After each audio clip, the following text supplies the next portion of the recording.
both very much. Could you talk a little bit about resistance methods? I'm really intrigued. Thank you. That's on you, Becky. It's part of ethnographic refusal, comes out of decolonization theory, and it's basically researchers, students. It came out of First Nations is the first part that I read about. That's in First Nations, Indigenous people in Canada. But they basically say what gets to be published and what doesn't get to be published. They have a much more active stance in the research. Research as refusal. I've also seen it used as, asserting sovereignty or asserting decolonization methods and theories within the work instead of doing what, say, the academic advisor wants. It's part of. I'll read you exactly what it says. They call it the R word. It's Tuck and Yang's work.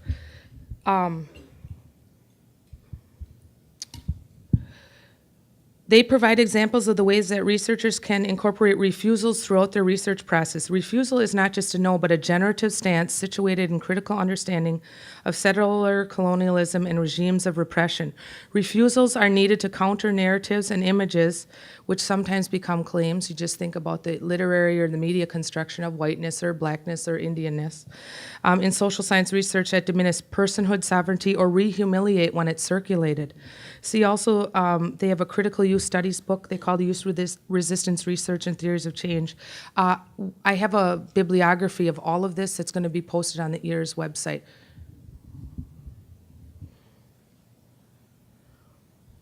Good morning. I signed the permission slip, so I wonder if you could comment about community-owned data.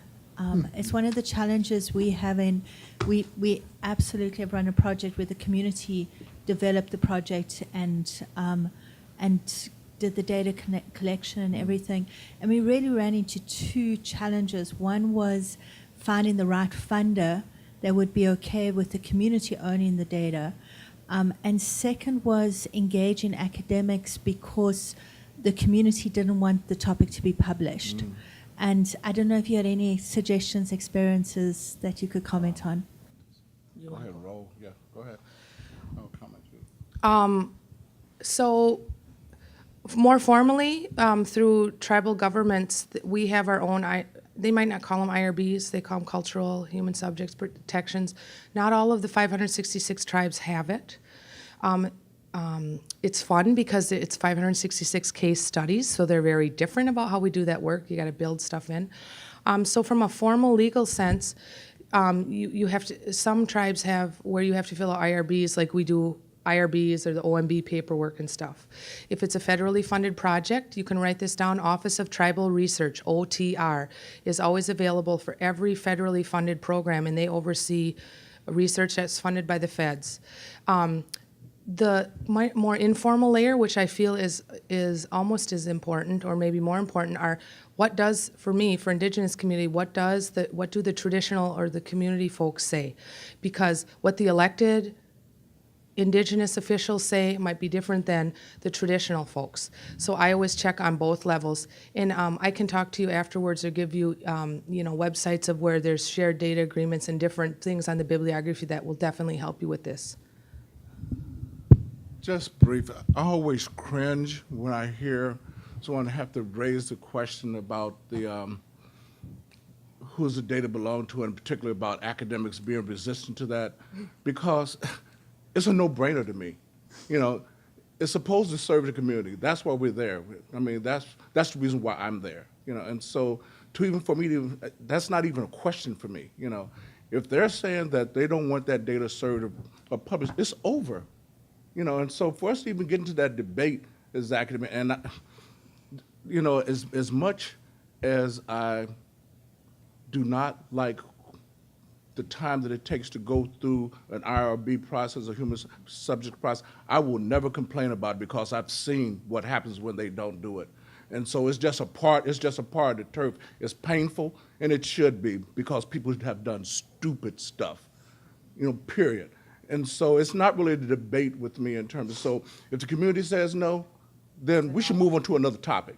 There's nothing else for us to talk about, okay? It's their story, okay? Hi, thanks for your talk today. I'm wondering if you could speak for a moment about walking the line between cultural sensitivity and cultural appropriation. Cultural sensitivity.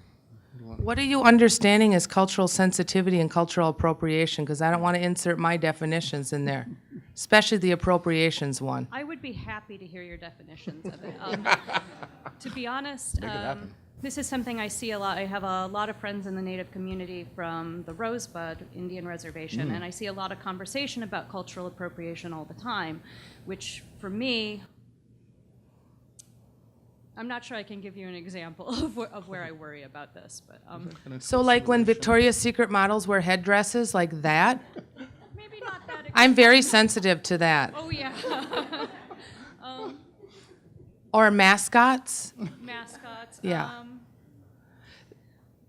If I can think back to a specific example, I remember participating in a professional development event where somebody who is non-native at the end of it stands up and says something to the effect of, "I really feel the circle here today," which came to some mixed reactions, both from the native participants in the group and from the white participants in the group. And would something like that be appropriation, or is it? Well, I speak for Nikki, that's it. Sure. You know, and we haven't had too crazy of things said in our, circle, but, I can't speak to that context, but, one of our first teachings was to respect red, white, yellow, black, the four colors on the earth. And if you disrespect one, you disrespect them all. If somebody's being disrespectful, I'll call them on it. It's not just definition. I can't give a blanket example. A lot of it is about nonverbal and about metaphysical, like what is the context or the spirit that is in the room. These things that are called sensitivity or misappropriation or appropriation or what is the latest thing they call that I can't think of it right now. But the way we name stuff is crazy to me. It's for the comfort of white folks, to be blunt about it. Okay, I don't use the R word a lot. I assume people don't know a lot about indigenous populations. And, I've had real a-holes call me, "Oh, you're Native American," because you can tell what their spirit is, right? And I've had some people, call me Indian or Stockbridge Munsee, which comes from a very different place. So it's really hard to put kind of like words or vocabulary around it. It's kind of organic and it's kind of contextualized. And so I know things that are misappropriated, like it's racist to use mascots. It's racist to have headdresses on at Halloween or any other time. Those are sacred items. If you don't know about us, then don't tell me what you're doing for us, because you don't know about us. Come and spend time with the community. Did you? Go up there. Yeah. Okay. Oh.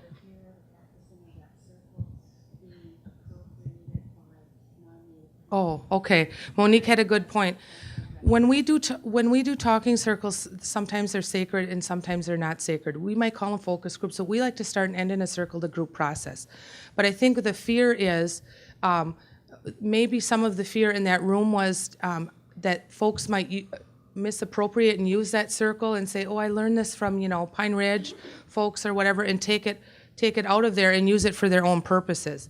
And that happens a lot. When we work with large organizations and we teach them Native 101 or Indigenous Eval 101, and then they run out, with all the contracts and do that, and I'm just like, no, you're not. So, that happens. There's a lot of good things that happen too. I've made a lot of good relations as well. So I'm not trying to be Debbie Downer.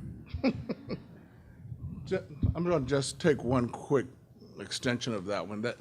That whole thing about cultural sensitivity, the first thing I started to ask is about, okay, so who has provided you with the guidelines for what's going to be culturally sensitive in that particular context, okay? And so how you go about doing it, what's the credibility of that, The other thing for me is that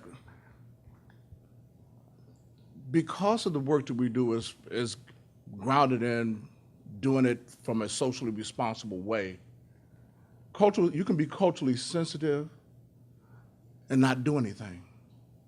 When I talk about culturally responsive evaluation, there's an action there, okay? That means it's intended to do something. I'm not just going to run. We can be sensitive and say, boy, that's nice, and I may not, try intentionally not to offend anybody, The question is, what are you doing? That becomes an issue for me. And so I think that's just all part of the territory. I try to learn. I talk about myself as I'm an aspiring culturally responsive evaluator. I'm going to grow up and be one day. I haven't gotten there yet. It's a lifelong journey to do that. So I'm still learning. Nikki's my teacher. Karen, that's what we do to get to where we're trying to get to try to make a difference. And so I get kind of caught up into the terms sometimes, when people find a nice, convenient label that we can put on that everybody can kind of share. It's kind of like the construct of intelligence sometimes, It's like, it kind of depends, it depends on who defined it, where it was. I get different ideas that I can identify what is considered to be intelligent behavior that may not have necessarily fit the boilerplate definition of it. So, I guess we'd want to interrogate when we talk about culturally sensitive and for what purpose, and who does it serve to do that? The word I forgot was implicit bias. Sorry, had to learn what that meant. Sorry. With apologies from the middle-aged white guy perspective, I know there's, and it goes to this other question back here, because I think partially what drives some of what we struggle with in practical terms when we're doing this work is that we aspire to do these things, but a lot of us don't have all of the right tools.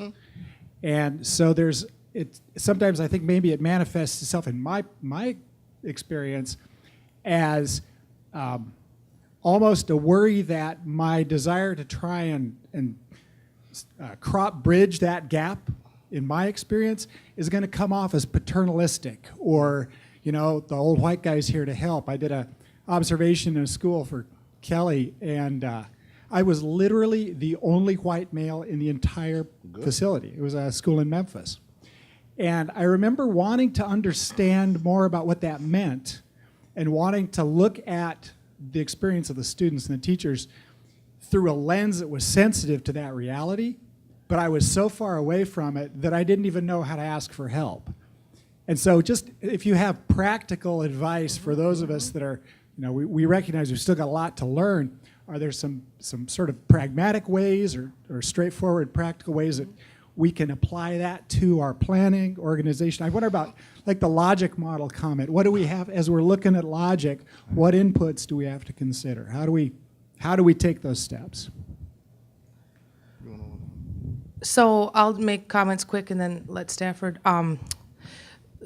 One of the things that we were taught about being part of the seventh generation I didn't mention earlier is there are two paths. One is about technology and being quick, and one is about being like the turtle and going slow. And so one of the things I would say is take it in as it comes and take your time, deep breaths. We're all still learning. Our communities and our elders and our colleagues and our friends keep us in check. So first of all, just having the mentality of going slow, right? You don't have to fix everything. We might not be fixed. Go there and, assume that there are strengths. Look for that. If I were going to Memphis, I would say, who are the local evaluators? Who are the local folks? I would go spend some time. That's real practical.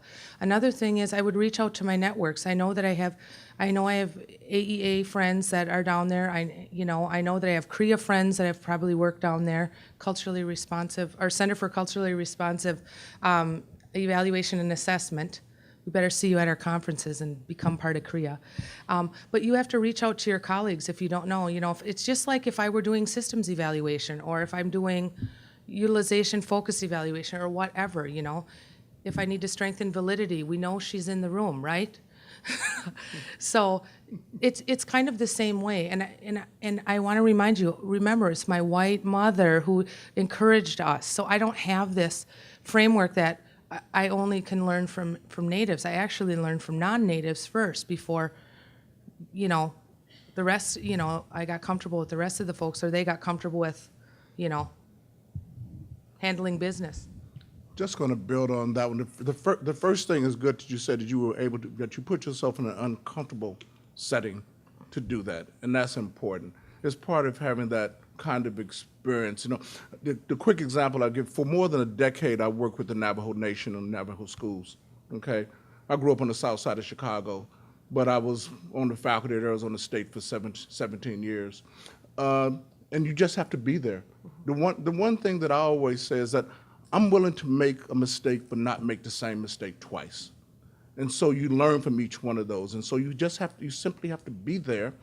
You have to have that invested amount of time of yourself to be there and to allow yourself to be vulnerable.